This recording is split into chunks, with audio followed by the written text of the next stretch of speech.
Hey y'all, today we're hanging out on the Gulf Coast in Gulf Shores, Alabama, and we're going to drive through the Gulf Breeze Resort for you. Gulf Breeze is located just off of County Road 6 in Gulf Shores, and it's less than 5 miles to the main beach. It's a pretty big campground. They have over 250 RV sites. They offer cabins, and they also have what they call park model rentals.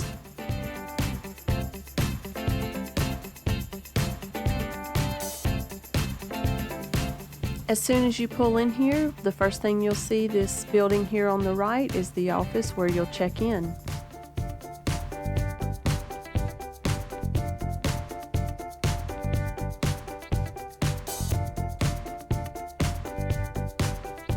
Just across from the main office is the clubhouse and the pools.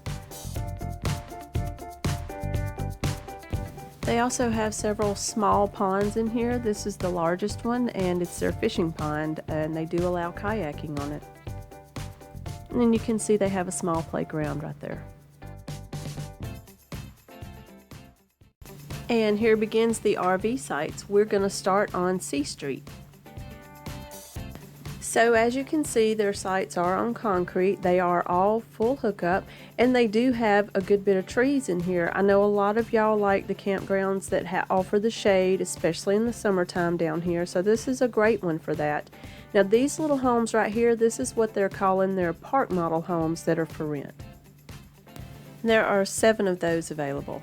Most of their sites are big rig friendly, although they do vary in size, so we're going to try to catch as many as we can in this video. And if you guys have any questions, make sure you let us know in the comments below.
All I want, we had.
Alright guys, at this point I realized that there was a good part of the park that we had not been through, but I did want to grab this right here, the little shuffleboard section right there. And so I just decided to go down and turn around. They all pretty much look the same. I mean, they're concrete. Some of them are a little bigger than others, and some of them do have the shade trees and some of them don't, but that's pretty much it for the park. So I hope that I got enough of it where you guys could tell, you know, if you had some good sites that you wanted to pick or whatnot, and to be able to show where the bathhouses are and stuff. So let me know what you think about the video. I hope it was helpful, and if it was, please remember to give us a thumbs up and comment down below. See y'all on the next one.